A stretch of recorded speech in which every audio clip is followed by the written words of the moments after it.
a video game is creating one. At Urban Arts, we're learning digital game design, unlocking the creative and technical skills we need to power up in life. When we build games, we build our futures. We're learning project management, collaboration, and leadership skills to succeed in any field we want. We earn tens of millions in college scholarships, secure competitive internships, and generate a diverse talent pipeline. At Urban Arts, we're more than game makers, we're game changers.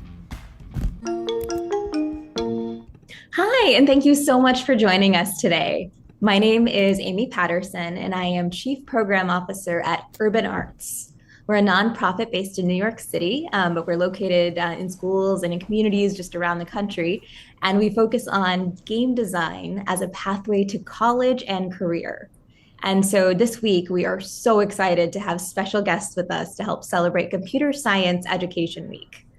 Computer Science Education Week is an annual call to action to inspire students from kindergarten to 12th grade to learn computer science, to advocate for its equity, and to celebrate the contributions of students, teachers, and all sorts of partners to the field. So today, we're going to celebrate CSEdWeek by, first of all, providing opportunities to learn about pathways to college and career through game design and through computational thinking. We're going to learn about the career journeys of professionals in game design. We have some great guests for you today. And you're going to have some time to create your own game ideas. So two of your main hosts today will be Darlyn and Irene. So they'll be hosting. Darlyn is a freshman at LIU Brooklyn, studying music tech and production. And Darlyn is actually an alumni of Urban Arts. So Darlyn was part of our program throughout his high school career. And he's currently an alumni teaching assistant with our programs as well. So now he's working and teaching current high school students too. We'll also be joined by Irene. Irene is a freshman at City College of New York, and she's studying philosophy and game development. And so like Darlyn, she is an Urban Arts alum. She was also an alumni teaching assistant this summer. Something really special for you today. We have three incredible guests who will be sharing about their own experiences in game design. We have Mark Rosewater, the head designer for Magic the Gathering. We have Allie Jennings, the associate principal designer at Hasbro, and Michael Menard, a senior game designer at Invoke Studios. But all right. We want to give you time to warm up, kind of get the creative juices flowing a little before we start. So we're going to start a quick game that combines creativity with logical thinking. All right? All right, I hope everyone's ready. We're going to play. So I have a question for you all. What do you do if you are bored? I want to know, do you reorganize your entire bookshelf by color? Do you scroll on TikTok for a few hours? Do you start learning a new hobby? Do you start learning to juggle? So let's hear what is the most ridiculous or creative thing you do. Those of you who have access to the chat, please feel free to post there. Otherwise, if you're in a classroom, go ahead and yell out your ideas. What do you do if you are bored? So if I am bored, then sometimes I read. I play a game. I call a friend. What do you do if you're bored?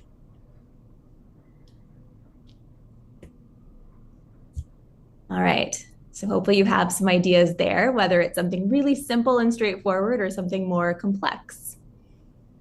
So I want you to think about what you just said and try to reframe that as in your mind as if I am bored, then I fill in the blank. I make a cake. All right, so let's try with another one. We want to get a little bit technical. If I want to watch YouTube, then think of the very first step you take if you want to watch YouTube. Thinking about the order, that can matter. For some people, it might be I pull up my phone. It might be I turn on my phone. It might be I open up my laptop or I go to YouTube. So let's think about that very first step. If I want to watch YouTube, then... All right, hopefully you've all had a chance to yell out some answers, throw something in the chat. Now, I have another one for you. This is our last one. If it's midnight, you're hungry. You smell your neighbor cooking something delicious, but you have no food in your fridge. Then what do you do? What is your plan of action now? So think about your answer, right? If it's midnight, you're hungry, you smell your neighbor cooking something delicious, but you have no food in your fridge.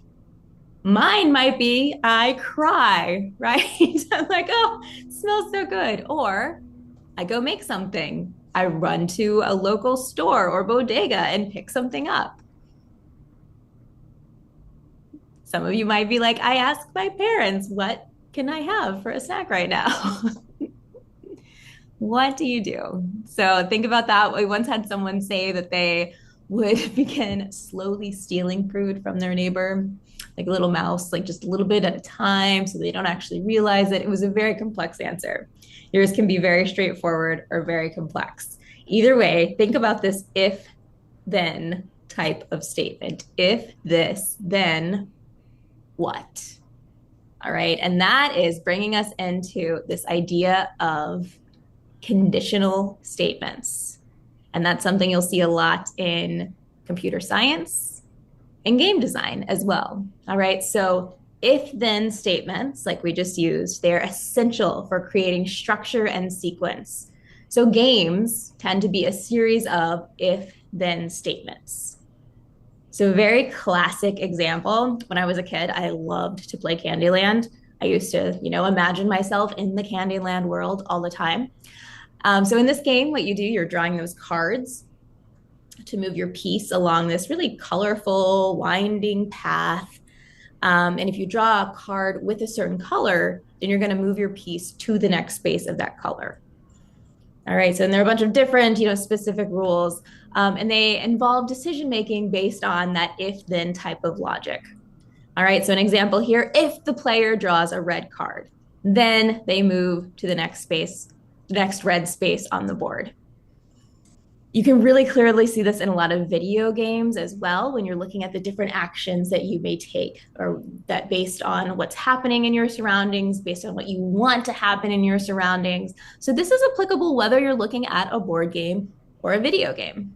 I'm so excited now to step away and bring up Darlyn and Irene, who will tell you a little bit about their experiences in game design, what they do. Again, they're going to help you get started with your own game design creation, and they'll be interviewing an incredible panel. So thank you so much for joining us. Let's go. That was an example of one of the activities we do at Urban Arts. We teach digital game design at Urban Arts. Here are some cool games students have made.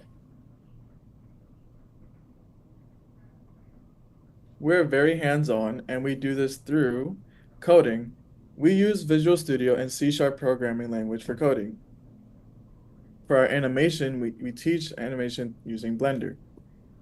Storytelling. We use resources like Twine to create non-linear narratives. There's a heavy focus on agency and choosing the stories that are important to us. And lastly, we create our own soundtracks and sound effects through BandLab.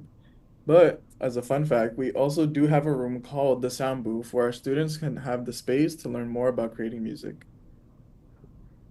At the first level of our program, we have the core program. This is the beginning stage of our students, and we teach them everything from game design, programming, narrative, and various art forms.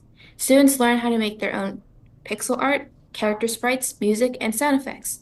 And at the end of the program, they combine them all together to create their very own 2D game. In level 2, we have our advanced program. Here, students take the skills they learned in core and dive into the 3D world of game design. They learn more advanced programming, learn how to make 3D models using Blender, and we split into teams to work on a game. Within their teams, they will come up with their own game ideas, their own game design documents, and present their game at the end of the program. And for our third level, we have what we call Studio. We get to create a video game over the school year as a team. From creative directing, project management, and sub-team leaders, we get to fully specialize in the roles of our choosing. Studio is a level where we fully express the technical skills we learned in core and advanced, and at the same time develop soft skills like elevator pitching and problem solving in a team setting. Urban Arts helps students navigate the full application process to college, introduces them to mentors and professional development opportunities, and finds pathways for them to connect with each other and Urban Arts as alumni teaching assistant. These programs at Urban Arts also include field trips and mentoring connected to awesome companies. One of them is Wizards of the Coast, who you will hear from in a second. And another fun fact, I went to Seattle and visited Wizards of the Coast headquarters. These programs also inspire research, curriculum, and new programs in schools as well. Urban Arts provides resources for teachers around the country to teach computer science through game design in both middle and high school. So we are excited to hear from some amazing people in incredible careers in game design. Are you ready to meet some cool game designers? We're going to start with an intro from Mark. Hi, my name is Mark Rosewater. I'm the head designer for Magic the Gathering. My design story is I actually started not as a designer. When I was in college, you couldn't study game design in college. That wasn't a thing you could do. So I actually was planning to be a comedy writer in Hollywood. And game design was just something I did on the side as a fun hobby. But then Magic the Gathering came out in 1993. By 1994, I was freelancing for the company. And by 1995, I got hired full time. Then in 2003, I became the head designer for Magic. So I've been working on Magic for almost 30 years. It's a great job. It's lots of fun. We constantly make new products and new games. So it's never boring. And it is truly a dream job. Hi, I'm Allie Jennings. I'm an associate principal designer for games at Hasbro. I too did not start or study game design.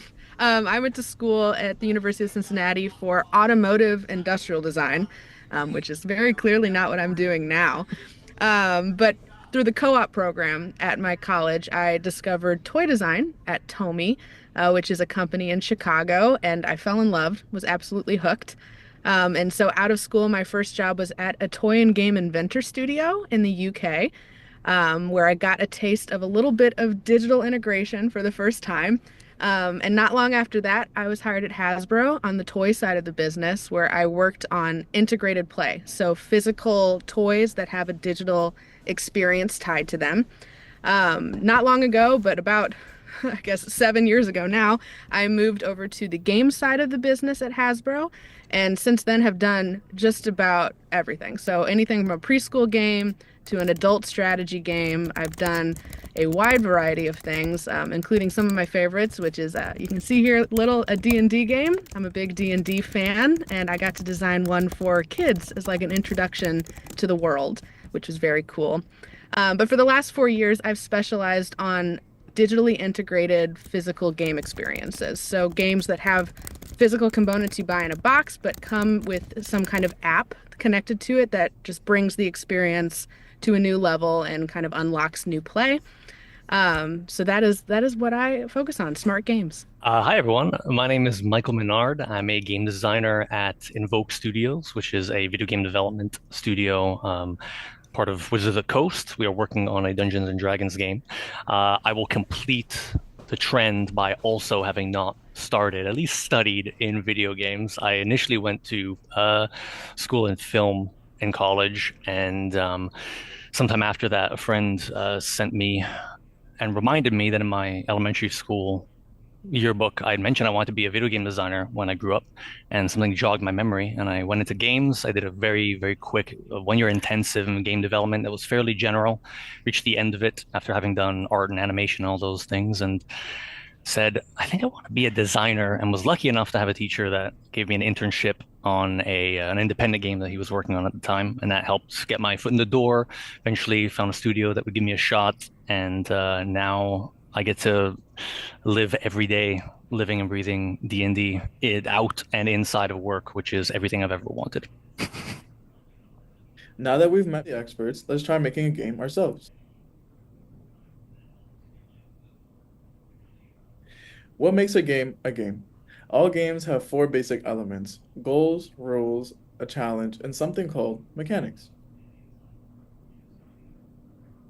What is the goal of a game? In Monopoly, the goal of the game is to be the player with the most money at the end of the game. Challenges keep games interesting. If your game is too easy or too difficult, it won't be fun to play. So game designers spend a lot of time testing their games to make sure the challenges are balanced and fun. Rules help players know how to play the game, what you can and can't do as you play. The last basic component of all games are the mechanics. Mechanics are the actions of a game. In Monopoly, the mechanics include rolling the dice and moving your piece forward on the board. Awesome thing about game design is that you can create a game about anything. So, we have an activity and we're going to get started. This is called Game Generator. The rules are we're going to show you blue post-its and yellow post-its. For the blue post-its, pick a game on one of the blue post-its. Choose one new mechanic from the yellow post-its, and then how would you change your game to incorporate this new mechanic? So let's start by looking at these blue post-its. Like we said, you're going to start by picking a game from blue post-its. This represents a foundation or an existing idea to build on. First we have tag. We also have Simon Says, rock, paper, scissors, red light, green light, hide and seek. What stands out to you? Next, you'll select a new mechanic from the yellow post-its. This is a chance to stretch your thinking and imagine how that mechanic could breathe new life into your game. We have singing, telling a secret, collecting, eating, flying, and shrinking. Finally, you'll brainstorm how you will adapt or change your game to incorporate this mechanic. For example, if I wanted to add the mechanic of telling a secret to tag, I might add a telephone component to tag. When I tag someone, I whisper something to them, and they have to pass that secret on to the next person who is it.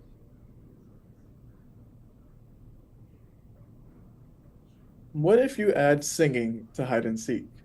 How would the game change?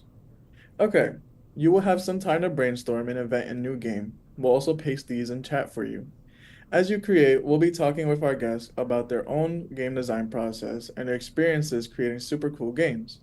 You might find some inspiration as you develop your own game ideas. Let's go. To Mark, what's an example of something you observed in your surroundings that made into a game design choice? This is a little bit dated from 2016, but you shared that you subscribe to red/blue philosophy. Red, freedom through action, blue, perfection through knowledge. Tell us a little bit about that. Yeah, so Magic the Gathering has 5 colors associated with it, what we call the color pie. And in the game, you're casting different magical spells, and what color you're associated with has to do with sort of certain philosophies. So I think the thing you're quoting is in Magic, the color red and the color blue are the ones philosophically that I most align myself with. They are the colors together of creativity. Blue is very much mental. Red is very much has a lot to do with impulse. And I'm a very instinctual designer. A lot of design to me is you start with an idea, and then it's like, what comes to mind when you think of that idea? You know, Magic does a lot of different sets in a lot of different environments. So one of the things we do at the beginning of any project is we have a whiteboard, and we're like, what is everything you think of? Like we were going to do a gothic horror based set. Okay, let's write everything you could possibly think of that goes into that. And then that's our jumping off point to figure out, what do we expect the audience, what would they expect? So we have to make lots of things so we can figure out what we think the audience would expect us to make. That's super cool. I actually study philosophy, and so it's cool that these concepts adjacent are still used in game design. And so I have sort of a overarching question for Allie and Michael. I'm curious about the differences between tabletop and digital game design. What are the things you look for in a compelling story? What are the ways you use game mechanics as a way to deepen the narrative? Who wants to go first? Alphabetical order. Okay. That puts me either first or last name. Okay. Ooh, that's a good two-parter. So I think it's a question that comes up a lot because I specialize in a combination of the two. So the question always becomes, why? Why do you have the digital? Why do you have the physical? If you're going to have both, they have to matter and be better than one or the other, right? So when it comes to deciding what goes into the game, I think on the physical side, there's a lot that you can do that you can't necessarily in digital. So things that involve like physical actions, some things like rolling, right? Like you can do a digital die, and very easy. People do it all the time, but there's something compelling about rolling a die There's also something that feels like I have more power when I roll a physical die, even though we all know that is no truth behind it whatsoever. So I think there's features like that like what are the physical moments that we can really play up to be active in a way that a video game may not give to you. And then on the digital side, how can we unlock moments that are impossible with just the physical alone? So there's a lot of customization you can do in the digital space. There's a lot of like my choice, and now I'm getting a very specific reaction that is hard in physical alone to necessarily like make your choices matter to, a complex narrative or, like decision trees, a lot easier on the digital side. So I think it's trying to find like what are the pieces that make the most magical combination, and then playing up, what that outcome gets you.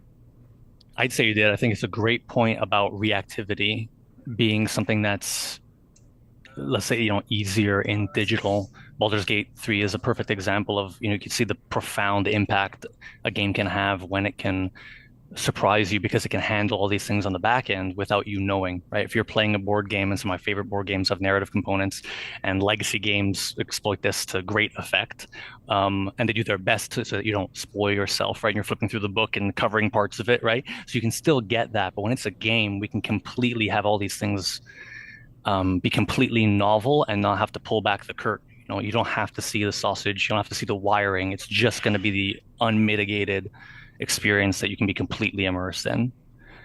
And I'd say in like a practical sense, how do we do this? I think depending on the size of your team, right, you may or may not have a specialized narrative department or narrative designers. And if you aren't, then you'd be handling that yourself. But if you do, like in our case, you want to maintain constant communication with them, shoot ideas back and forth. And I think when people talk about elegance in the context of design, they're talking about things doing more than one job at the same time. And if you have a narrative focused game, preferably you want to always be checking all of your mechanics, no matter how distant they might seem or feel from the narrative, looking at it, evaluating and saying, is there something we can do to tie this in, to reveal character, to add nuance to story, whatever it is. I also think, just to hop back in, I think the digital provides a lot of ability to gamify learning. Like there is a whole learning curve when either physical or digital games of like learning to play for the first time that on the physical side is always tricky, right? You have to sit down and read the instructions or have someone have read them and teach you how to play. And that onboarding is always kind of the constant sticky point for physical that, there's many ways to overcome it. But I think the digital side and what we do when we combine the physical and digital is to use that to like make the learning fun and make the learning feel like it's part of the game and not something you have to do before you can get into it. So I think that's a benefit of the digital side for sure. Can guys jump in on one of that? I make a physical game, so there's a digital version of Magic you can play, obviously. Another big part of the physical is socialization. That when you sit down to play somebody, you just interact with people very differently when they're right there with you than when it's online. And one of the things we found with Magic is, while there is a digital way to play, and lots of people do play digitally, there's something about in-person play that's really compelling and has a lot of people want to just interact with other people directly. Your responses are really helpful, because I think I've already seen some of that in my time in Urban Arts and creating a game in a studio. Mechanics seem to have multi-usage in kind of what they do to the player, but also creating tabletops games. There's very much a community sense that may not be as strong in digital games, and so I totally agree. So many great responses from everybody. So this is more of a general question to anyone here. How do you balance innovation with familiar mechanics in your own games? So one of the challenges for Magic is 31 years old, and we put out 1,000+ cards a year. So we make a lot of content. And so one of the things is we always want to innovate. We want to try to new things, but also, hey, we have a lot of cool things we've already done. And so a lot of what we try to do is figure out, like, whenever we work on a new set, we want a little bit of innovation, but we want to use a lot of already existing things because you don't need to reinvent the wheel. If you just constantly make new things without reusing old things, you just add a lot of complication. And so one of the balance for us is we like exploring new things, and the nature of Magic, for example, is we're constantly making new stuff to explore, but we also want to really look at what we've done before and bring a lot of that back. And that one of the bigger challenges actually is holding back an innovation, trying to like dole out innovation and enough that you have some, but not so much that you don't have some for the next that you're working on. Yeah, I agree. We have this this thing to think through often on the Hasbro game side. We have a ton of brands which you've probably played, right? Your Twisters, your Game of Lives, your Monopolies, right? These are brands that have been around for decades, some 100+ years if you're looking at like Monopoly. And like with that comes the fact that you probably already own it, right? I would bet that most of you have one of these games in your house, and why would you buy a new one? Like every year we're making these new games, and we have to use that like innovation and new differentiation in these brands that makes them fresh and relevant again for today's kids or even adults.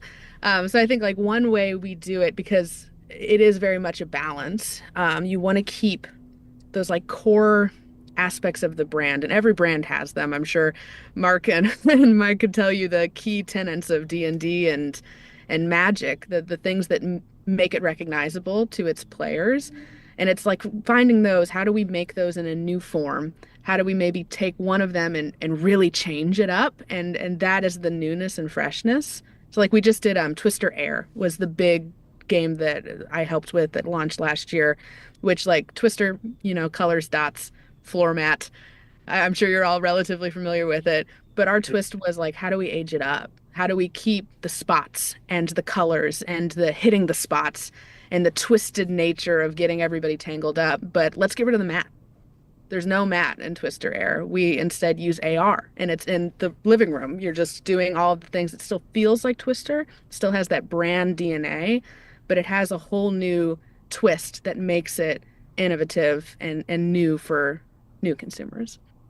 I have a similar question, but it asks, I'm really curious about design changes that came from playtesting, if any of them has stuck with you to be particularly interesting.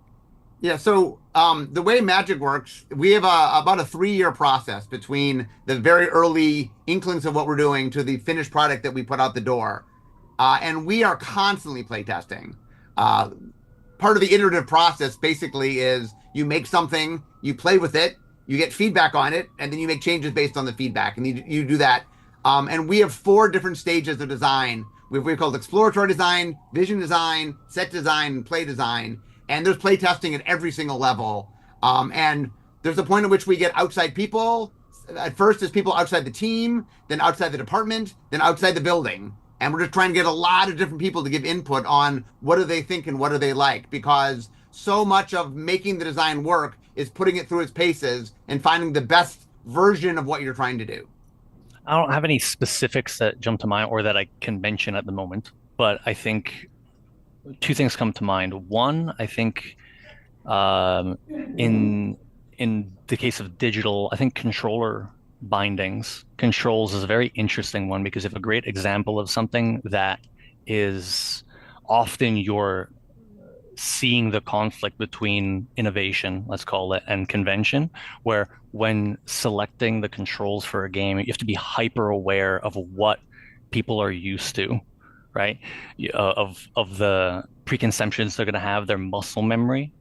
And there's also the sense that people have preferences. That's why we allow for, we provide that as a game option, because people have preferences.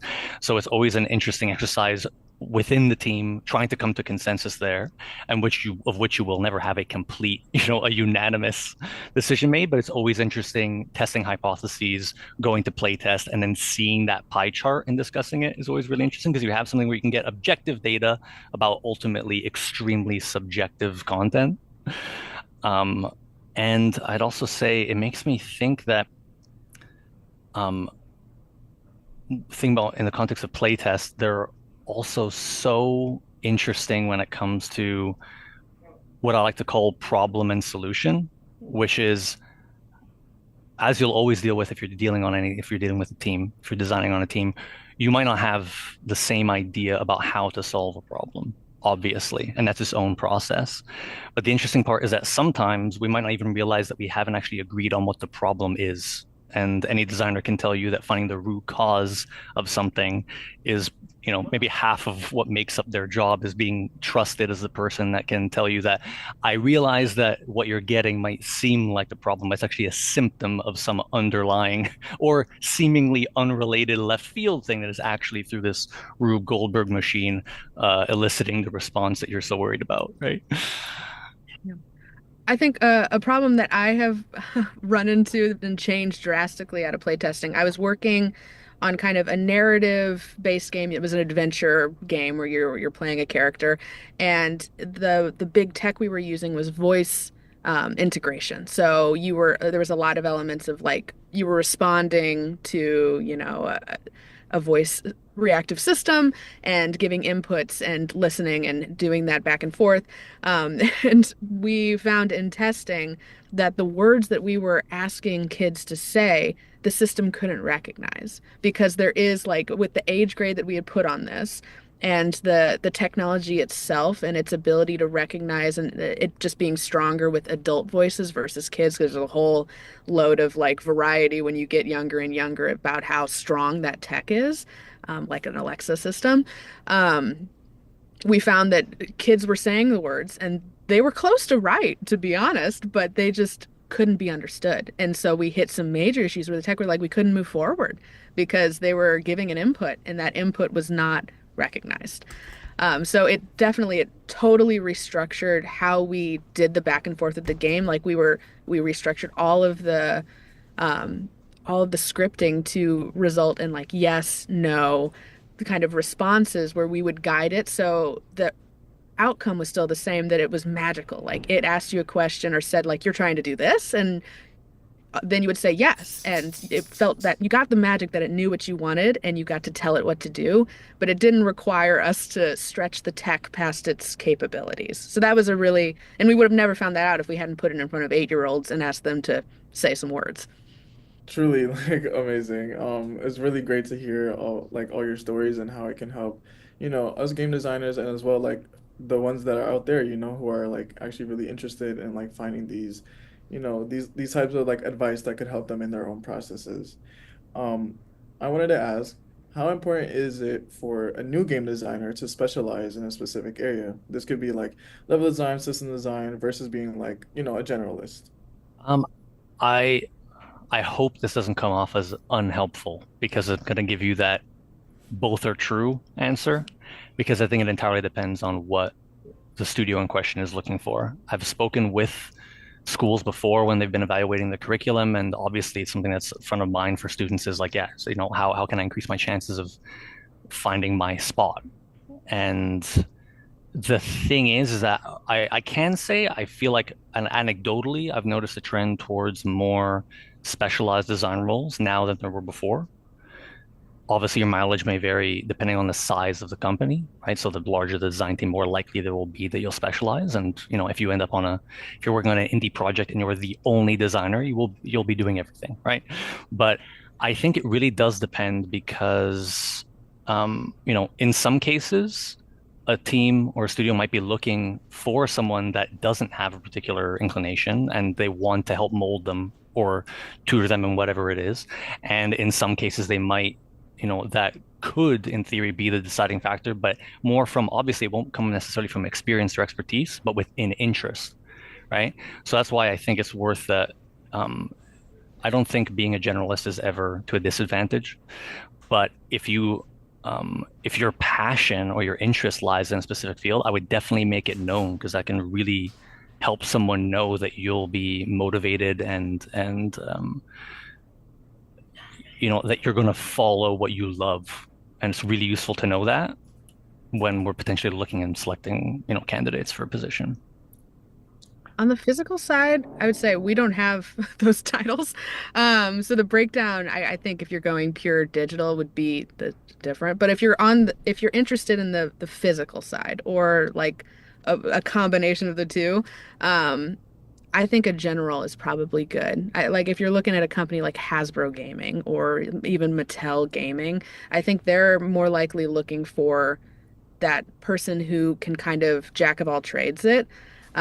Because I know for me at least, like I'm looking across all of those and giving feedback because primarily we're working with developers. So my job is to kind of look at the UX, the UI, at the mechanics, at the overall system and like give feedback and like this is the vision, this isn't, let's adjust here, let's like you guys talk over here because we're not mixing and matching well.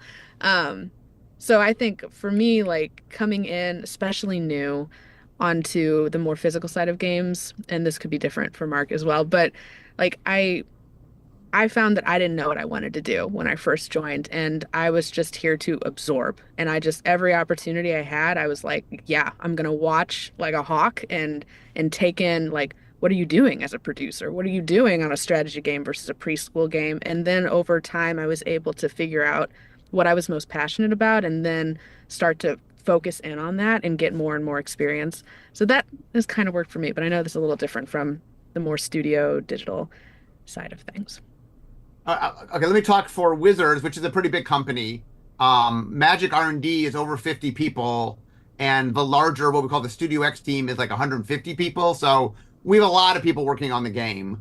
So I'm gonna give sort of a middle of the road answer from the two last ones. Is I think you need a certain amount of generality, meaning you have to have the basics of game design to be hired into a game design company. But once you're there, people start to specialize quite a bit.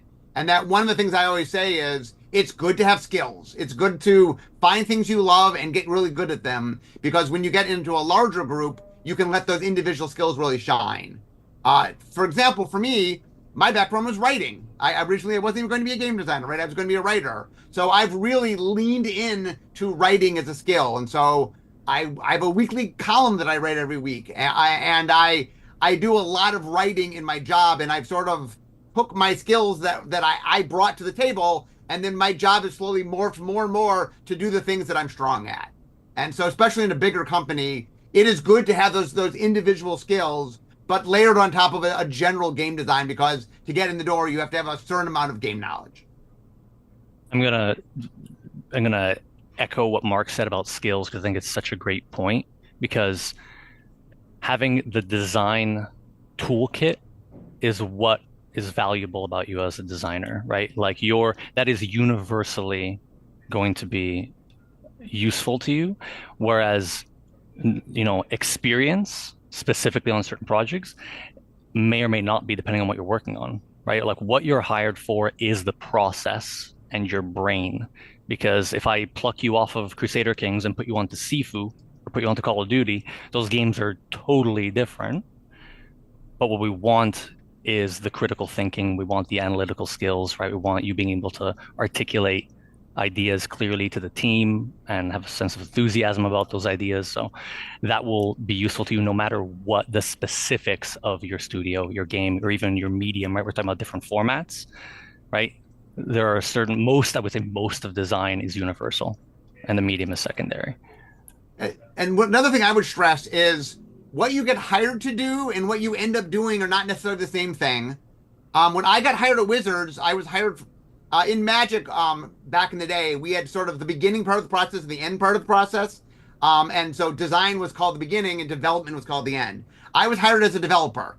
I wanted to be a designer. I didn't want to be a developer, but I'm like, okay, I'll get in the door. I'll meet the people I need to meet. I'll learn the skills I need to learn. And then slowly I marched my way into design. And then eventually I became head designer. So a lot of times what gets you in the door and what your first job is, that's not the be all end all of what you'll do. That as you grow your skills and you learn, you will move toward where your skills lie and toward what you do best. The point about skill sets is super interesting. And I think that's something that Urban Arts really develops. And so I'm really glad that it's also echoed in the workforce actively right now. I have one more question, and is there a lesson that you learned from a past project that you still apply to your current processes?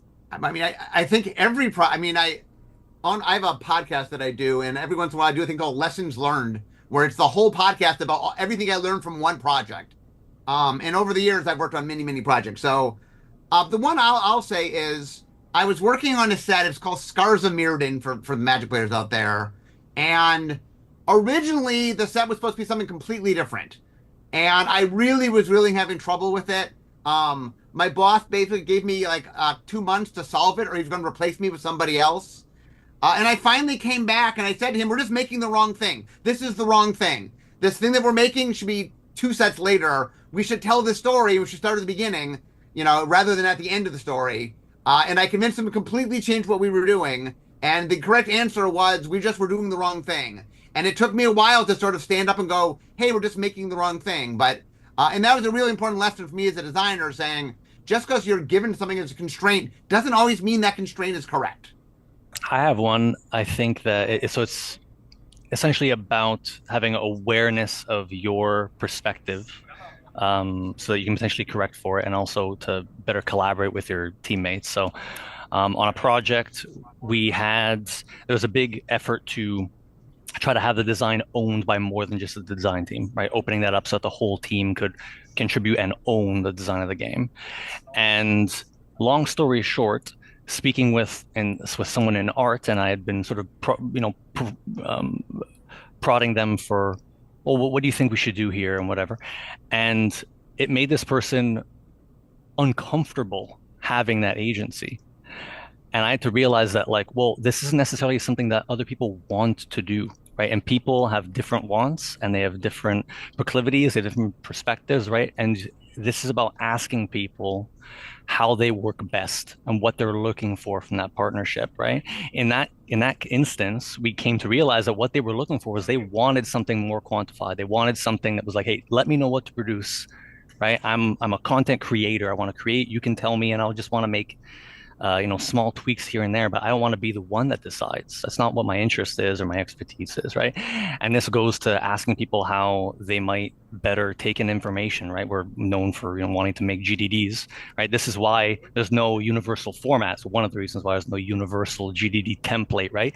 It's whatever works best for one, how you would articulate it, to what the actual mechanic or game is, and 3, how are people going to best digest it? Some people are verbal thinkers, some people work better with visual stimuli, right? So you want to be asking the people around you what they're looking for from a creative partnership and how you can work best together, instead of making the assumption that they're thinking the same way that you are. I think mine is around testing. So we've already kind of covered how important it is to play test, and I echo that 1,000%. Test, iteratively, forever, as long as you possibly can. I think one of the things I learned pretty early on that's really stuck with me is to let it fail. Let it fail hard. Like, testing is when you want it to break horribly, because if it breaks horribly, then you can fix it. So I think, like, looking at Fun Lab and testing in general, play testing, as an opportunity to stress your game, to really like push it and to let it break and not step in and not help your play testers or guide them. Like, I think the gut feeling for a lot of designers, like, it's our baby, right? We make this thing from nothing and it's out there and we're like, oh my gosh, we love it. It's so cool. Like, let's help them get through this problem they're having. But to let them sit with that and to let these play testers struggle, so you can really be critical about your own work and understand, like, no, they're having a hard time here, and why? And like, ask yourself those questions, because it will make your game infinitely better. And you want to find those things before you give it to the real world, because then it's going to be a better game for that. If you really put it through its paces and don't handhold it through those rough times. And it's hard. It took me a long time and it's still, I will sit in testing and I will just, like, blood pressure out of the ceiling, like, just stressed to heck about it. But it's worth it. It's really worth it to let it fail in testing. If you take one kernel of wisdom from us today, it is, do not let designers be in the same room as the people testing the game. Handcuff them to a chair somewhere. Yeah. Sometimes we do the things where we'll have like a two-way mirror glass where they're testing and we're behind the glass, and holy, that is, you learn more about your players just watching them without any aid from you to see what you can do, and so much can go wrong. It is a very informative process. And I think it's also not just about humility, but I think it's a good reminder that, at least the way I see it, is that players are actually the authority on your game. So a designer might know more about what comprises the experience and what might be the mechanics that are in place that gives rise to that play experience. But if experience is what happens between the player and the game, they're the ones who know best. So you have to listen to them. It just becomes much more complicated than it sounds once you start saying different things and et cetera, et cetera. But you have to have that sense of trusting their expertise as the player, because you're not making the game for other designers. You're making it for people who are going to play the game as is without you there to explain it to them. Yeah, and that's why feedback. We were talking a lot about play testing, but there's a whole other process, which is once your game actually gets out to the public, you want to get a lot of feedback from the public. You want to really listen in. With social media, there's infinite ways to hear what they have to say because there's lots of ways for people to express their opinion. But I would say a lot of my job now is just being aware of how people react to what we do, so that the next time we do something, we want to take all that information. How do people think about it, and what do they like and dislike? And you want to all absorb all that, because that's what's going to fuel you the next time you're making something, is taking all those lessons to heart. Another question. Are there any other resources you would suggest if people want to learn more from you? So for those out there that really are into game design, because I was a writer before I became a game designer, one of the things I'm very passionate about is talking about game design. So I've written a weekly column called Making Magic for over 20 years, where I talk all about game design. It's focused on magic, but a lot of the basic principles are there that go way beyond just that. I do a weekly podcast called Drive to Work, where I do 2 30-minute podcasts every week, where I talk all about different game design topics. I have a daily blog called Blogatog, where I answer questions from gamers every single day. And I did a giant talk at GDC back in 2016 called 20 Years, 20 Lessons. That is a great introductory to talk about all the basic lessons of game design. So those are all resources if you guys want to use them. I really appreciated the concrete and actionable steps we can all implement in our own design processes. Thank you all so much for your answers and the just sharing, those little like quick tips for, our game designers out there who I know are just like waiting to hear from you all. I definitely got inspired. Did you get inspired? You just took a game and gave it a whole new twist, like game designers in action. Here's what you did. You picked a game idea from the blue post-its, your starting point.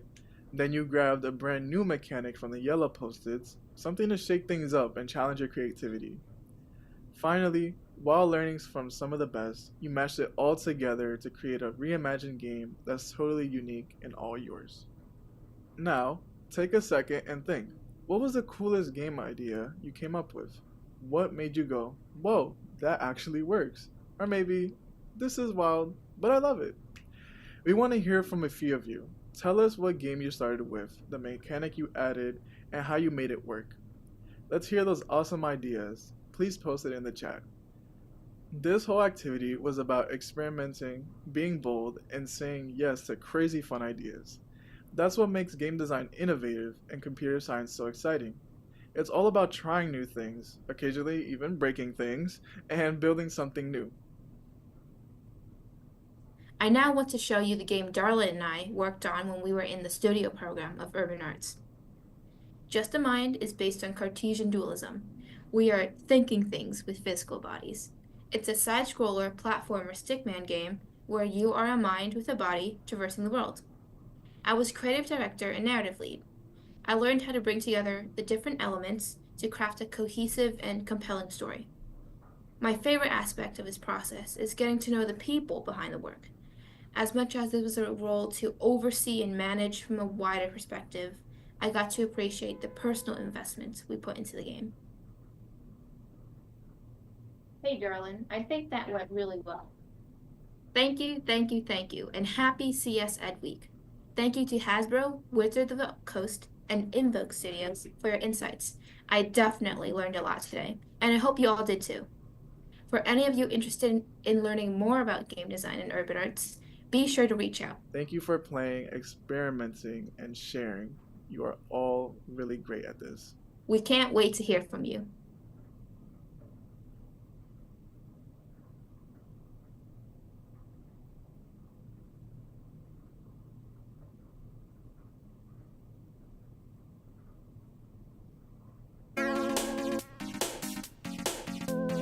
In Snap is a combo-based rhythm game about learning how to snap. You follow the journey of Punch, and the point of the game is to progress, to slowly learn small bits and pieces until you can work up and execute the last combo, which is the snap. It is set in the early 2000s and it features a super pixely, colorful art style, and it's pretty short and fast-paced. The core thing we want to share is how to learn when learning a skill, and the difficulties and the joys of trying to solve a problem and working with other people to find the solution that works best for us. Hello everyone, we are Studio Scapula, and today we'll be presenting to you our game Solar Cyber Rush. Our game is an explorational puzzle game that follows Akira, the player, through 3 different levels, also known as districts. It's like a 2D side-scroller platforming game set in a cyberpunk world where you're trying to find your way back home after stumbling into this city. It's really relaxing. It's focused on exploring a really amazing environment that got built by our art department, and then you solve these puzzles with these amazing, interesting mechanics they're really fun. In the main level, everything you do, it all comes together to the ending, which I don't want to spoil, but it's there's a whole story, and it's really a journey through the world.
Hello everyone, we are Studio Scapula and today we'll be presenting to you our game Solar Cyber Rush.